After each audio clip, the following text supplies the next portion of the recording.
राजनीतिक विश्लेषक योगेंद्र गुप्ता जी। राजस्थान में महंगाई और बेरोजगारी, इसको लेकर कल आंकड़े कुछ नहीं थे, क्या ये भी होने चाहिए थे?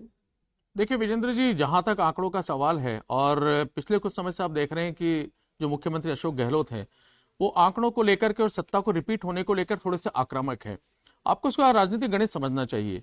जिस तरीके से बार बार ये मुख्यमंत्री के लिए कहा जा रहा है कि उनके नेतृत्व में कभी सरकार रिपीट नहीं होती, कभी 53 सीट आती है और उसके बाद 21 सीट आती है, उनके अपने लोग उन पर सवाल खड़े कर रहे हैं।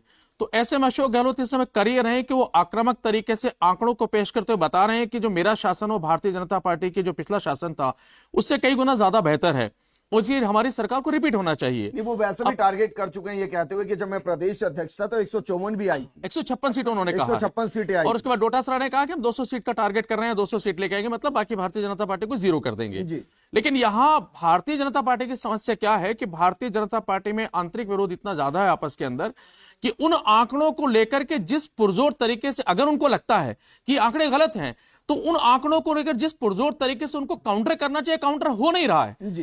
भाई। अगर आपका इतना ही आपको लगता है कि सारे आंकड़े फर्जी हैं, आपको लगता है कि धरातल पे बिल्कुल शून्य हैं और आंकड़े सिर्फ कागजी हैं, तो अल्टीमेटली आंकड़े विधानसभा में पेश किए जाते हैं, उनका जो अमाउंट है पेश किया जाता है। आप श्वेत पत्र लेके क्यों नहीं आते? एक एक आंकड़े को लेकर आप सड़क पर क्यों नहीं उतरते? तो भारतीय जनता पार्टी भी काउंटर जिस तरीके से करना चाहिए उस तरीके से कर नहीं रही है।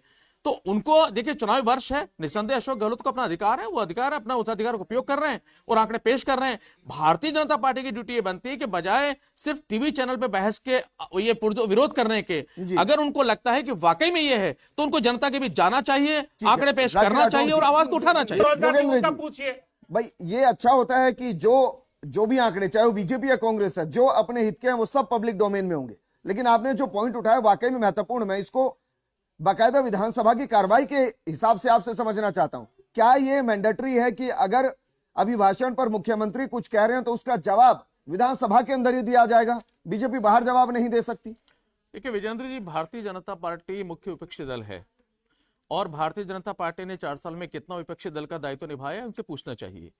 प्रश्न ये है, इसमें कोई शक नहीं कि देखिए आंकड़े अच्छे हो सकते हैं, उनका इंप्लीमेंटेशन कमजोर है कांग्रेस सरकार में, लेकिन भारतीय जनता पार्टी से बार बार ये सवाल हम पूछते हैं राजनीतिक विश्लेषक होने के नाते कि क्या आपने अपना फर्ज निभाया? इसमें कोई शक नहीं, कानून व्यवस्था बहुत अच्छी नहीं है, पेपर लीक हो रहे हैं और बेरोजगारी की दर देश में दूसरे नंबर पर है, बहुत सारी चीजें हैं। लेकिन भारतीय जनता पार्टी से फिर हम ये सवाल उठाते हैं कि सारे मुद्दे इनको लेकर सड़क पर आप कब उतरे और कितनी बार उतरे? आप क्या सारे विधानसभा के पटल पर जवाब देकर आप फ्री हो जाएंगे? अरे भाई, वो जनता को अगर बता रहे हैं कि मेरे आंकड़े इतने सुदृढ़ हैं, तो आप विधानसभा में जवाब देने के पहले जनता के पास क्यों नहीं जाते? वहाँ पर अपने विधायकों को दे देंगे वहां पर। और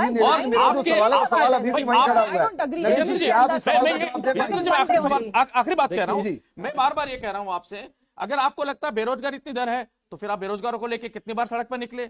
आप कहते हैं कानून व्यवस्था इतनी खराब है, तो कानून व्यवस्था को लेकर कितनी बार आपने सड़कें जाम की? कई बार सड़क सर, दिक्कत ये है ना कि किरोड़ी लाल मीणा जी निकलते रहते हैं, वो निकलते हैं, लेकिन वो जब निकलते हैं तो भारतीय जनता पार्टी